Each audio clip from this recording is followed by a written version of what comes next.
Okay, all right, guys. Good afternoon, everybody, and welcome to Switch On After Switch Off, the sixth installment of the Power Up tutorial series.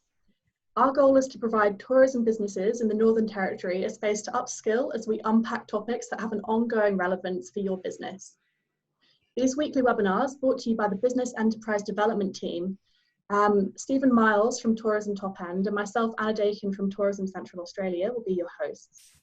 The series is structured around the Business Enterprise Development Programme's 9-pillar model, which is a tool to help businesses identify their maturity in a range of areas necessary to running a successful business. Stephen and I are keen to get you acquainted with the programme, and if you'd like to know more about it, you can drop us a line after the webinar to arrange a one-on-one session. We'll be sharing our contact details at the end. So we have a little bit of housekeeping for today's session. We'll be having a 30-minute presentation followed by a 15-minute Q&A. And if you have questions during the presentation, please write them in the chat area and we'll save them up for the end. Today's session will cover some of the key considerations for small businesses who are thinking about reopening after having been closed due to COVID-19. Our speaker today is Kate Carnell, the Australian Small Business and Family Enterprise Ombudsman. Kate's role is to support small businesses and family enterprises and to enable them to grow and thrive. Kate Carnell and her team can assist with challenges and disputes and advocate on behalf of small businesses and family enterprises across Australia. Her office has the legislative powers needed to effectively influence lawmakers in Australia. Welcome, Kate. We're thrilled to be hosting such a distinguished speaker, and we're really looking forward to your expert insights. Look, thank you so much for having me. And who would have thought we would be, meeting via Zoom at such an extraordinary time. As I said, as we were talking earlier, I've spent a bit of time in the NT and like everybody else who's spent any time there, have absolutely loved it. It's a fantastic place. But as you all know really well, tourism is incredibly important to the Northern Territory. I've sort of been just given advice from the sideline here. Maybe we can just go onto my PowerPoint presentation now, and let's just go on to Anna, we might need a hand with screen sharing. Right, I might pass you over to Stephen for that. Stephen, can I share my screen, please? It's okay. I'll keep going while we talk about that. Try now. Perfect. Here we go. Okay, let's have a bit of a look at tourism in the Northern Territory. Now, I'm telling you all how to suck eggs here, really, but I think it's really important to give you, just to put all of what I want to say in context. In the Northern Territory economy, as you'd know, is losing at least $200 million a month since the tourism industry was, let's be fair, virtually shut down. Huge drop in visitor numbers, and let's be fair, a huge hit on jobs and the economy more broadly. So I suppose message is everything that you know really well is tourism is really important. But I'd like to just share some really interesting stats right now, and that's where tourism comes from in Australia generally, and then a little bit about the Northern Territory. And this is from a really positive perspective, because I think often we think, it's international tourism that, is the backbone of Australia and so on. But, it really isn't. And as you can see from that graph, right on, as I'm looking at the left-hand side, are capital cities. Now, the green bit is international tourism, but you can see that it means that capital cities are much more reliant on international tourism than our regional areas. And I'd have to say Darwin is less reliant on international tourism than, say, Sydney or Melbourne are. So although it matters, and you know it is 23% of our tourism dollars, there is a very large amount of other dollars that are actually local tourism, you know, so local residents that are getting out and about and using tourist facilities, accommodation, restaurants, you know, those sorts of things. But intrastate tourists that from Darwin that go to Alice Springs, or Darwin that go to somewhere else around the NT, and of course interstate tourists as well. So between local, intrastate and interstate tourism, you've got a very, very large percent of the tourism dollars in Australia. So even if we continue to be closed down, shall we say, to international tourism, there is a huge opportunity for tourism really to get up and running, I'd have to say reasonably quickly in comparison to what we're expecting. And I haven't here talked about the other really important figure, and that's the fact that Australians were spending $65 billion on overseas travel. Now they can't do it anymore, so they're going to have to travel and holiday locally, or possibly in New Zealand. If we and I'll talk a bit more about those figures in just a moment. It is important to remember that from a Northern Territory perspective, in terms of these figures here, those the intrastate tourism figures are a little bit less important than they are in some of the bigger states and more populated states, for obvious reasons. But this is a really interesting graph. Now you can see where my big red,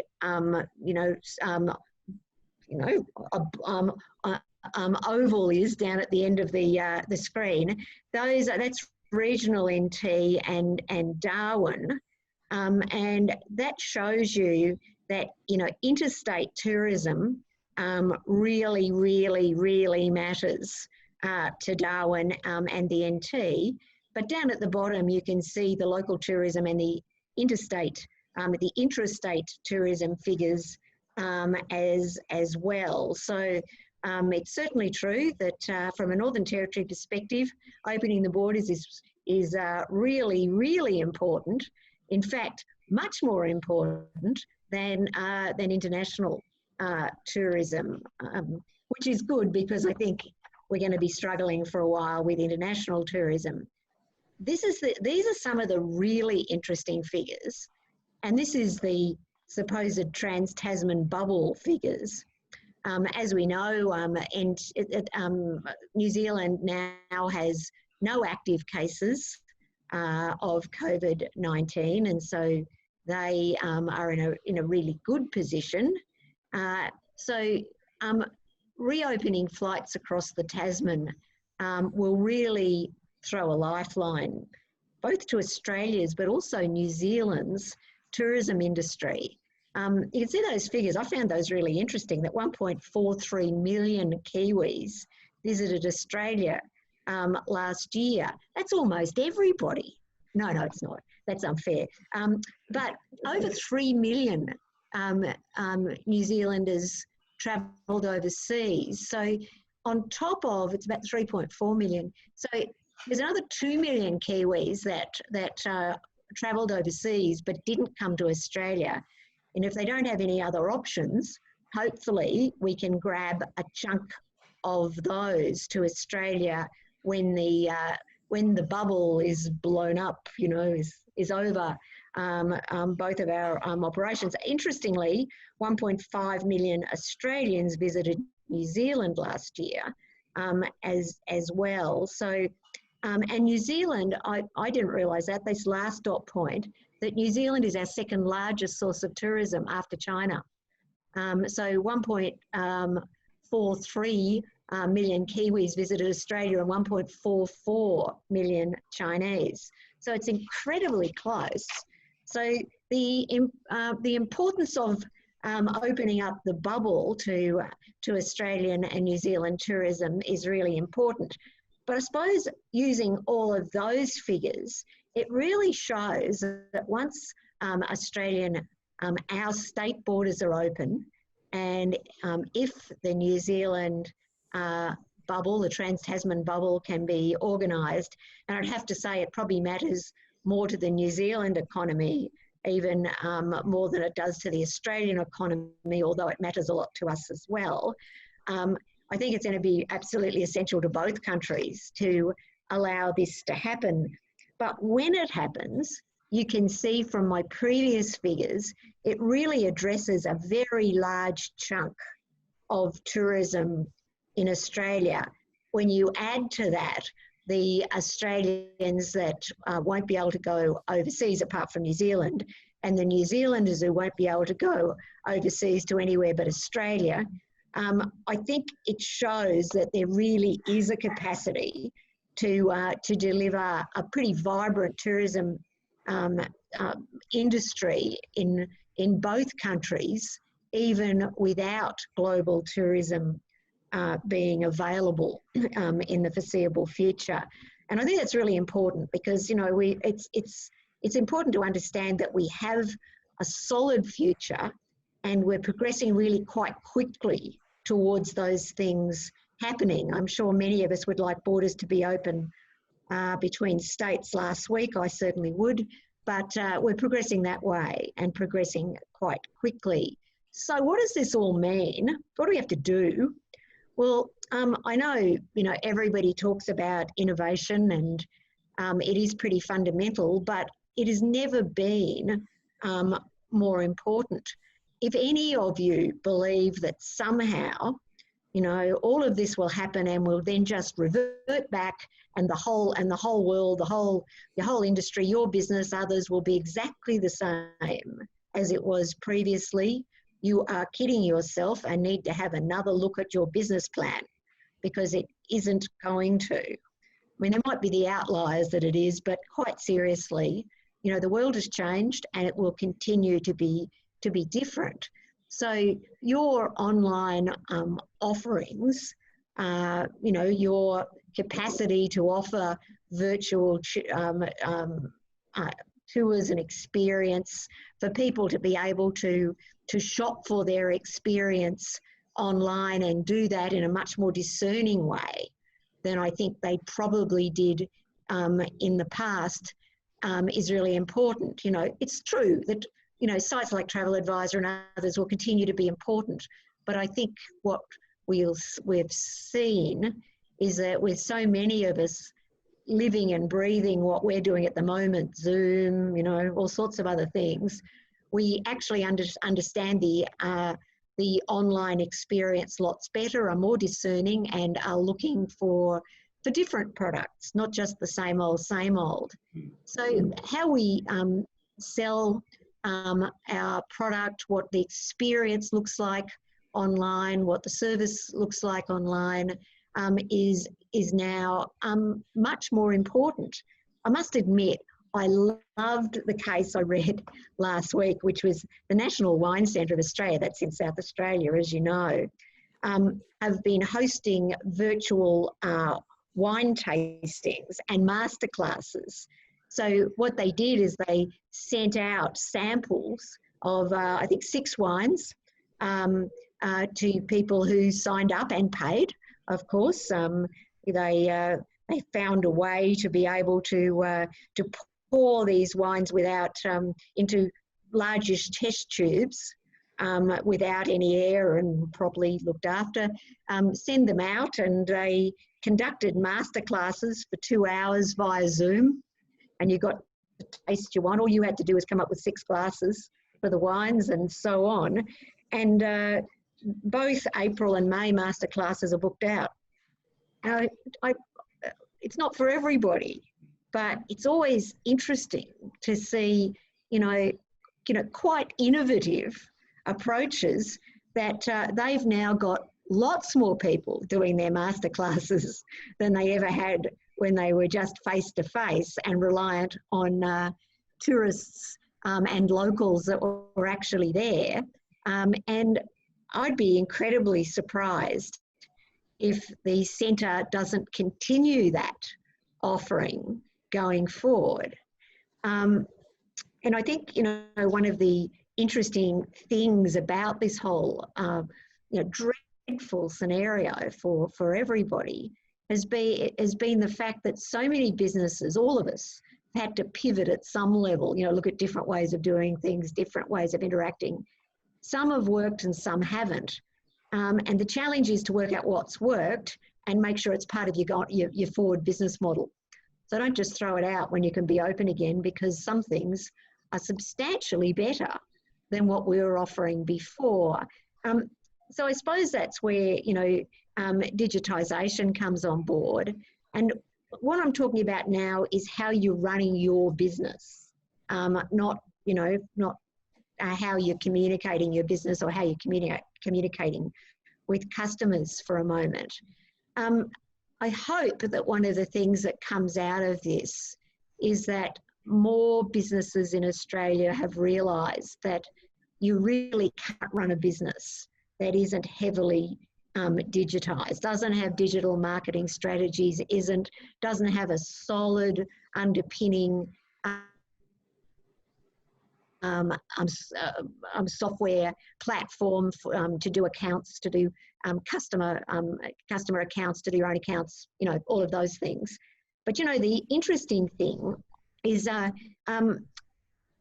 businesses that are fully digitised, and importantly that use all of the very smart available apps, many of which are free at some level, to run their businesses, are 30% more likely to grow. Just fascinating, isn't it? That's a lot. 20% more likely to employ more staff. So, you know, this is not just a nice to have, this is now a must have if we are to improve our productivity and to be able to deliver more and more efficiently in a less time-consuming manner. So when you think about apps, most of us probably think about, you know, sort of, you know, games and, you know, for me, Audible books. I really like Audible books when I'm exercising, because I really hate exercising, so I need something else to think about. But there's a range of business apps that are really, really cool and really good. And look, there's a whole range of different app stores. There's obviously Apple, Xero has an app marketplace. Google's G Suite's marketplace is fantastic. Salesforce has one. Look, you could go on. You know, apps like Homebase, Square, Deputy, Slack, Hootsuite, Canva, TripIt. But one that, you know, everyone should have a look at is the ATO app, because you wouldn't really look for that normally, would you? But it's really clever because it's an app you just download. It's obviously free, but you can take photos of invoices, or you know, at the petrol station you get the, you know, the chit from the cash register, and you put it on your dashboard and it fades. Can't see it anymore. It's no good. So the ATO app allows you to take a photo of that, and it actually files it for you into the appropriate place so you can download it at tax time. Some cool things like that. So this is a time when digitising our business, using these sorts of mostly free apps, and by the way, these apps do everything from, you know, expense processing, that's Expensify, you know, job scheduling, invoicing, rosters, real-time collaboration capacity, social media stuff, you know, anyway, I could go on. It is worth having a look, and it's worth embracing them because they are really simple to use. Incredibly simple to use, because even I can. So they must be simple to use. So get onto them. It's part of growing your business, and it's part of spending more time, you know, looking at how you're going to run your business, rather than doing rotten paperwork and other things that, you know, there are that fundamentally digitized solutions do better than we do and faster. Website. You know, websites is like the Yellow Pages used to be, really. And it's always surprising to me how many people don't focus on what their website looks like. You know, haven't updated it for a while, have got wrong hours of opening, you know, all sorts of stuff on their website. And have websites that are clunky as all hell, were obviously put together on the cheap 5 years ago, and somehow expect that to be something that doesn't reflect badly on their business. Well, I tell you what, it does. And so this is the time to make sure your website is refreshed, that you do some user testing of your website. Now, user testing, you know, can be the neighbours, the staff, doesn't have to be expensive. Just go and get some people who don't spend time on your website to have a play and see what they think and give you advice, because you need to. You need to make sure it's mobile enabled, so it works well on mobile devices. That's what everyone's using now, so it's not much point if it only works on fixed screen computers. And you've got to make sure that that it engages consumers. You know, this is your window to the world. This really matters. And if you haven't ever gone to Google Garage, go and have a look, because Google's got a whole range of really cool little videos and training modules and so on, and how to digitize effectively and obviously very cheaply, because these are free, and really simple to get through, not reams of script, you know, great little videos, cameos, training programs and so on. You know, there's stuff you can pay for, there's no doubt, but there's a lot of stuff that you don't have, and which of course brings me to social media. This is how we communicate. It's how I have a look for the next holiday I'm going to go to in the Northern Territory. I'll go to websites certainly, but I'll be looking at what's floating around social media. And Tourism Australia has some great free videos on offer to small business, which really give great advice on how to make the most out of social media, how to put together content on a budget, in other words, really cheaply, all the stuff that we need. And Tourism Northern Territory too does some really good things. So I suppose what I'm saying is that there are a lot of inexpensive things that you can grab hold of that can dramatically improve the look, feel, communication and marketing capacity of your business. You know, you just have to have a look at the Australian Reptile Park, where their video of George the Wombat having his tummy tickled by one of his handlers got 60 million views. You know, I have no idea why, but it did, and it really generated visitation at the park. And you know, Hamilton Island, you know, with their series of Instagram posts of that big chair that they've got. So people go and find the big chair and have photos taken on the big chair.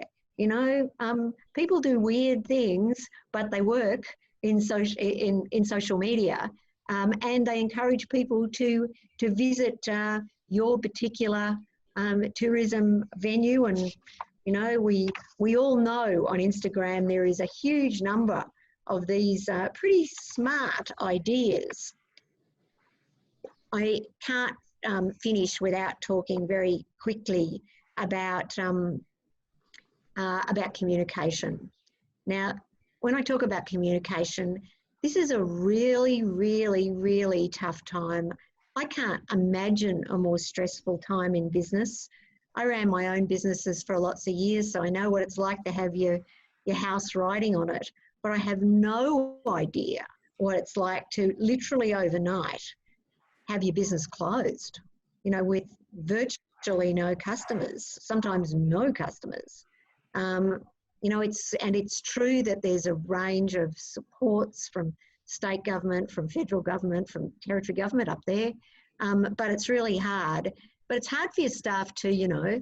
And so the importance of keeping in touch with your staff, those that might be on JobKeeper at the moment, and making sure they know where you're up to, what you're thinking about, and also you're just making sure they're okay as well. But the thing I wanted to really talk about was your customers, the previous visitors that have used your particular facility. Hopefully you've got a chunk of their email addresses. Stay in contact with them, tell them where your business is up to. Possibly you might be in the business now of offering a bit of a package to people who are willing to come back, maybe a bit of a discount, maybe, you know, something, the bottle of wine on arrival or something for people who book now, and they can pick a date when the borders are open. Encourage me to put my, you know, to make a plan now, to come to your establishment, you know, to hopefully to pay a bit of a deposit to make sure I'm serious. But, you know, your choice. Don't charge me, you know, for booking later, because I haven't got any choice. But I think there's a lot of things you can do. All of us want to get out. We want to travel. We want to come and see you. Give us a reason to book with your particular facility. Look, you can see all those, but I'm just going to finish now with talking about My Business Health. This is part of our website. You can just type into a Google search My Business Health. But what we're trying to do here is go through all of the things you need to do to keep your business healthy. So it's got a breakdown of all of the federal government grants, loans, other things that are available as a result of COVID. It's also got the Northern Territory offerings as well. It talks about cash flow. It talks about what your banks might be offering, what the ATO will do for you. It talks about what the commercial tenancy code looks like. But most importantly, it also makes the point that we get that this is really hard, and that even under best of times, 1 in 4 Australians experience mental health issues at any time. And this is not the best of times. Nobody is Superman or Superwoman, and to deal with the stress that many of you guys are going through at the moment, you know, is in that Superman, Superwoman space. So you need to look after your own mental health. You need to take that seriously, because I tell you what, when the borders open, when we're back in business, you need to be firing on all cylinders. If you're not, you won't be in the position that you need to be. I mean, to be the best that you can be, so your business can be the best it can be, and you can, you know, be the leader that can really motivate your staff to get up and running. So go to My Business Health. It's really easy to navigate, but it also gives you some good advice on how to look after yourself, but how to look after your business as well, how to manage things like cash flow, expenses, all of those things, all pretty simple, but hopefully good, solid common sense, but the information that you're really looking for. So to sum all that up, business at best is tough. Cash flow is king. We all know that. You can't have cash flow without money coming in. You just got money coming out at the moment. This is a problem.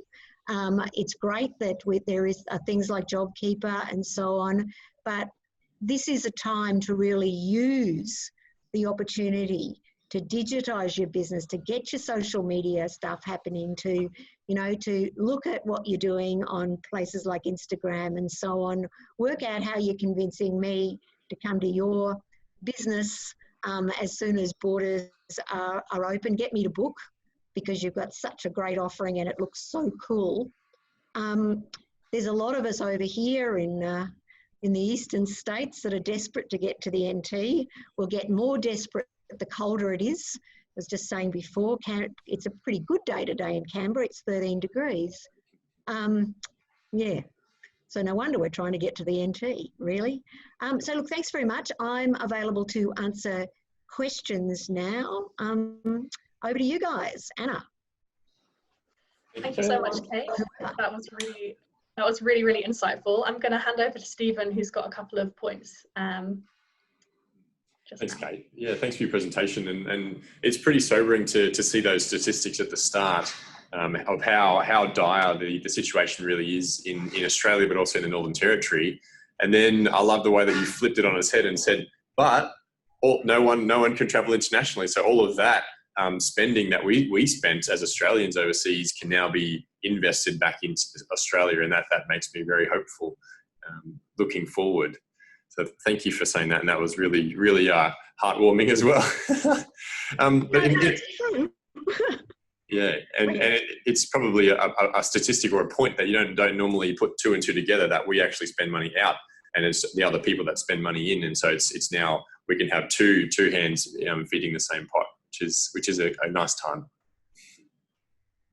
Absolutely, but it does show, doesn't it? If you're putting together marketing plans, you're looking, you're really marketing to Australians and New Zealanders at the moment. At no point in doing, overseas stuff or whatever. So in terms of working out who your customer is, over the next, say, 12, 18 months, we have to assume it's New Zealanders and Australians.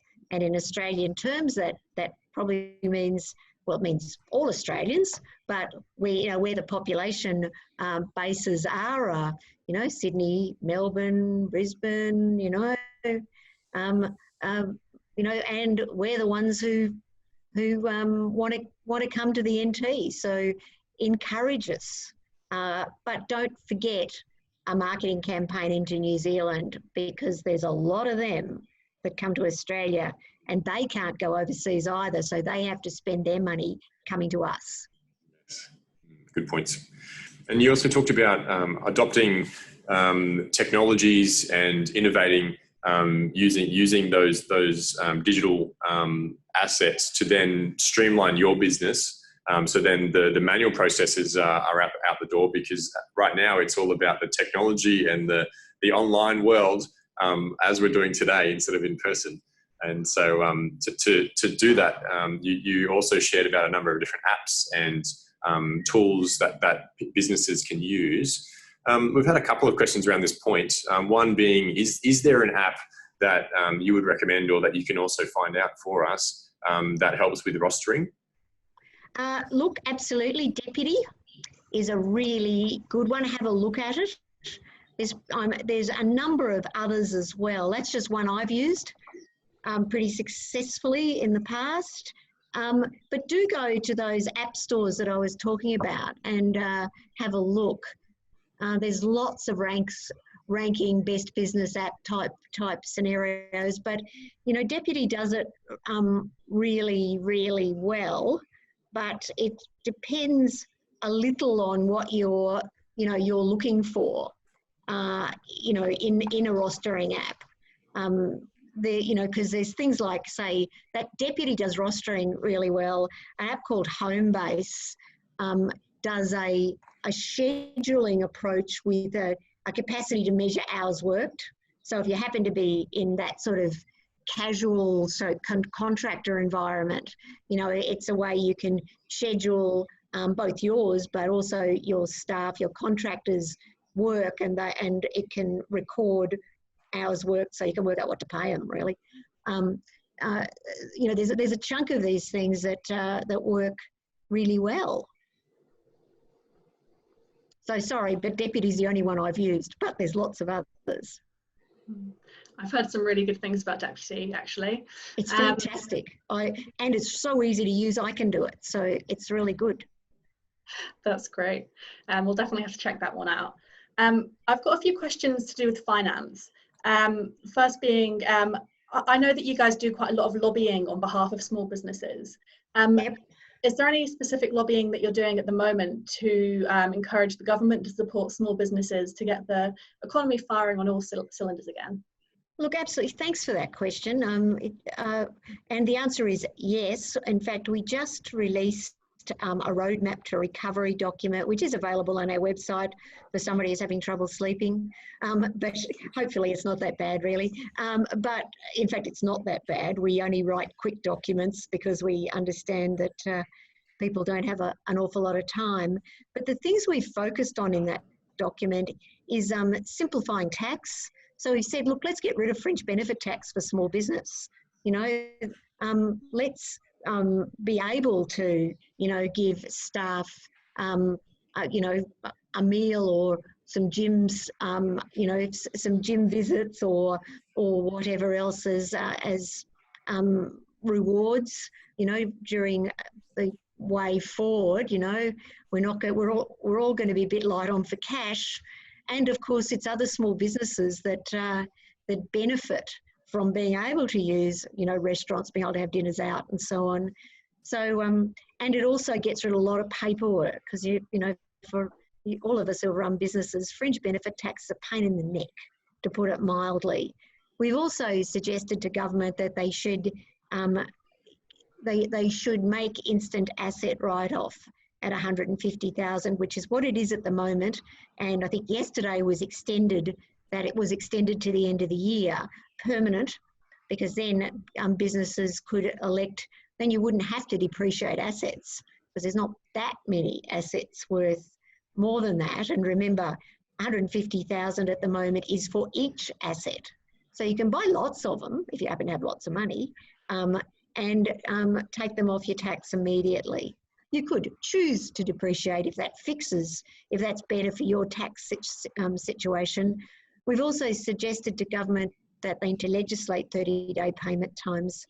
One of the things that I found most disappointing, really, of the whole COVID scenario is how many big businesses have chosen to slow down payment times and in some cases not pay at all. Just say, look, you know, you'll just have to wait until things get better. And I don't think that's reasonable. Well, it's not reasonable. Big businesses should never use small businesses as cheap banks. So we think we've got to actually, once and for all, have a scenario where people pay their accounts in 30 days or less. We've also suggested, I mean, I could go through a list, but I'll just, you know, talk about one other, and that's government procurement. You know, governments spend a lot of money every year in Australia, and that's state and federal government. We think that state government, state, territory, federal government should pull their finger out on this one and say, okay, we are going to buy local. We always say we do, but I have to say often not so much. Often, you know, some of the rats and mice stuff, we call it the sandwiches and paperclip stuff, comes local. But then when it comes to bigger contracts, they go interstate or internationally, and often internationally. I think this is the time when governments have got to focus on what they can do to support businesses, and particularly local businesses. And businesses always say to me, hey, yeah, grants are important, but gee whiz, what we want is business. We want customers. That's what we really want. And we need a campaign, as we were just talking about, to encourage Australians to holiday locally, to buy locally, to buy Australian. In fact, just an amusing side is my executive officer just came back from lunch. She said it took her 8 shops to find Australian-made socks. Wow. But she found some. So she said, I've got to buy Australian-made, but gee whiz, it's hard sometimes. But there you go. Yeah. It's possible to even find Australian-made socks. So, we've got. Look, those are some of the things we can do, you know, and we all individually can make sure that we do shop local. You know, we shop, we buy Australian made from our local, our local producers. If you've got to buy online, buy Australian online, not international online. But most importantly, if we look after our own businesses, by doing what my EO did, everyone will be better placed. The socks probably cost more than the Chinese socks, but she was pretty proud of herself. Oh, good on her. Good effort for going out and finding those. Yeah, I agree. Just to bring it back, you mentioned a little bit about wholesalers using small businesses essentially as cheap banks. There are a number of operators in the territory that are owed money by wholesalers. Is there any advice that you have on how they can go about getting this money from them? Come to us. Cool. Quite seriously. My office actually has coverage of the territories. So because Northern Territory doesn't have a small business commissioner itself, we can cover. We will handle business problems in the Northern Territory. We are very cost effective. We're free, so that's good. So bring the complaint to us. We'll follow up with the wholesaler involved. It's amazing how a letter with a smart, government-looking logo at the top can encourage payment or put you up the payment ladder a little bit further. So, and we also have a capacity to require mediation and so on. But in the first instance, it's about shaking the tree a bit and seeing what we can do. So, the website of my office has a dispute resolution tool, but it's also got a phone number for those that don't like filling in online forms. Beautiful. I'm sure those letterheads will leave wholesalers quaking in their boots. Well, it's not okay, is it really? I mean, I know everybody's doing it tough, but you don't make the people with least capacity to deal with that, pick up the can, really. And so, pushing your problem down the supply chain is not ethical or moral. Hey, Kate, just to clarify, so businesses can receive assistance from your office for disputes that they might have with other businesses and even Commonwealth government agencies as well? Yep, that's right. That's right. You've got a problem with the ATO, we'll handle it. You've got a problem, with any Commonwealth agency, we'll give it a shot for you. And we're pretty successful. But so it can be big businesses, small businesses, Commonwealth departments, Commonwealth agencies, and even if it's a problem with the territory government, we'll attempt to facilitate a better outcome. But hopefully, the territory government is, focused on supporting territory businesses, which I know it is. And a question just came in: is that cover banks as well? Yep, we love taking on banks. That's our favourite thing. So if you've got and we've done lots of them. So, and we can also help you if you've got a problem with landlords and so on, if you can't get it solved, in the Northern Territory. That's good to know. And with things like, I know that some businesses, with it coming up to tax time, are having a few stresses about paying superannuation. This is the non-negotiable one. You can anything other than superannuation. The ATO has got capacity to give you a deferred plan, to give you a payment plan. The problem is that the super legislation gives no flexibility. So you really need to pay your super. So put that right at the top of the pile, because there are really quite significant penalties if you don't. Some of those penalties are things like if you don't pay your super on time, then there's penalties, and also when you do pay it, it's not tax deductible, which is, not good. So can I suggest that that's the one you've really got to pay? Other things, PAYGW, BAS, other things, the ATO will enter into payment plans for you if you're struggling. Sorry, I know it's a challenge, but that's the one to pay. You've got to pay. That's really good to know. That's really clear advice.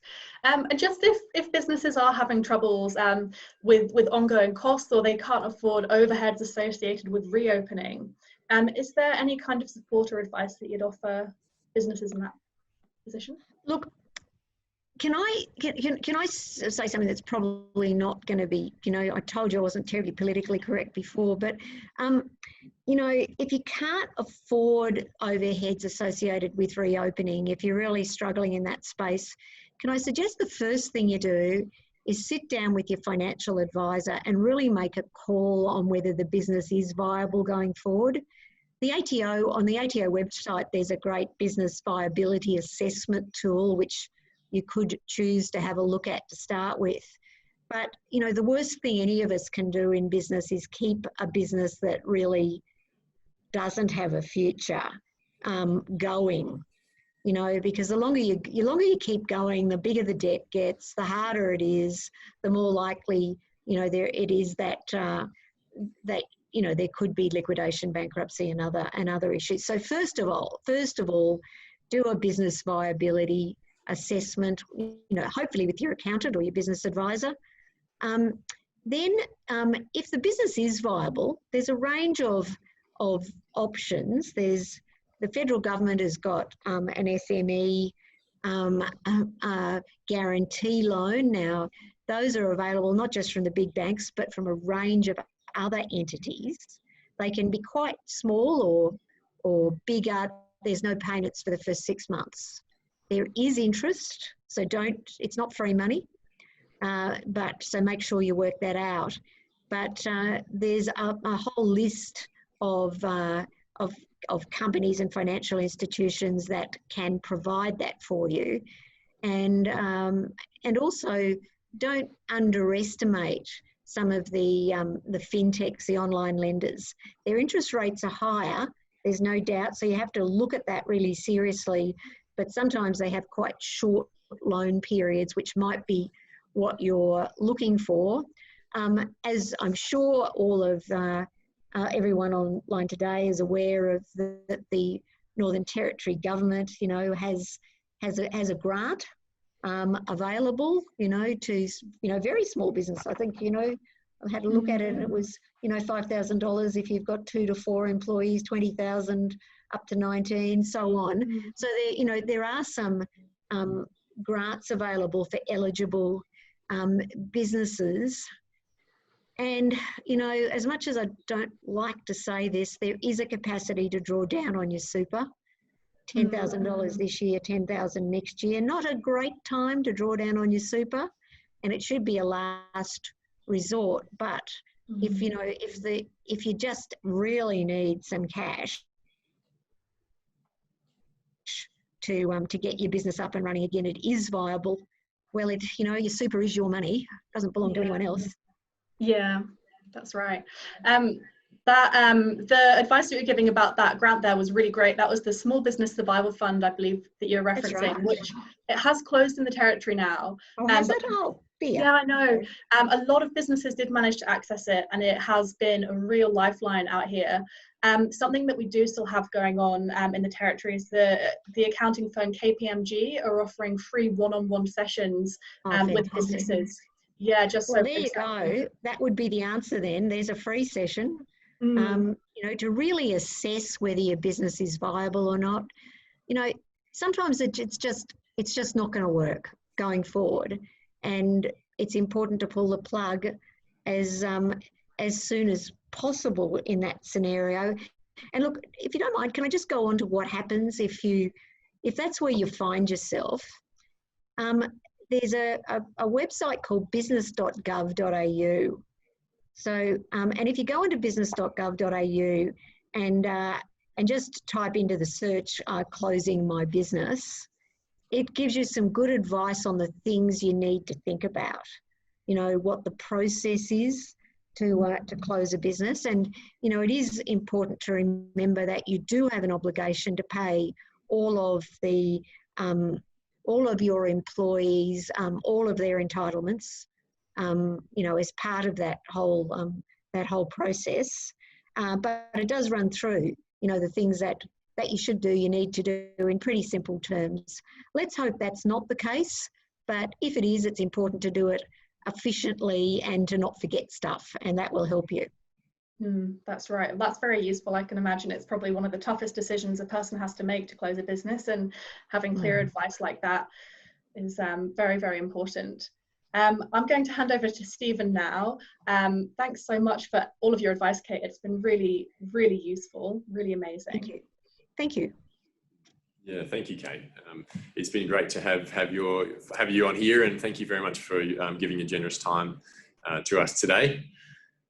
I wrote down what you did say was business at its best is tough, and right now is beyond that. And so thank you for saying that. And there's the time right now is perfect for us to digitize our business, to get a website, to make sure that we're using apps and innovating to make sure we streamline our processes of our business, and also looking forward to have goals and to be able to achieve those goals, which also then leads us into our speaker for next week.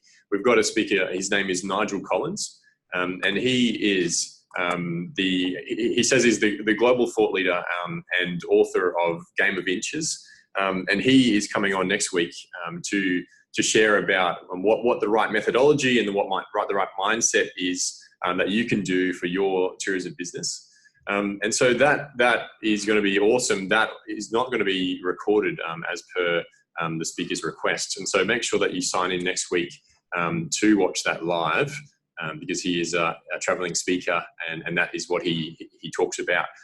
So we're honoured to have him online next week to share his thoughts for business in general, but he's going to also tailor it for us as tourism businesses.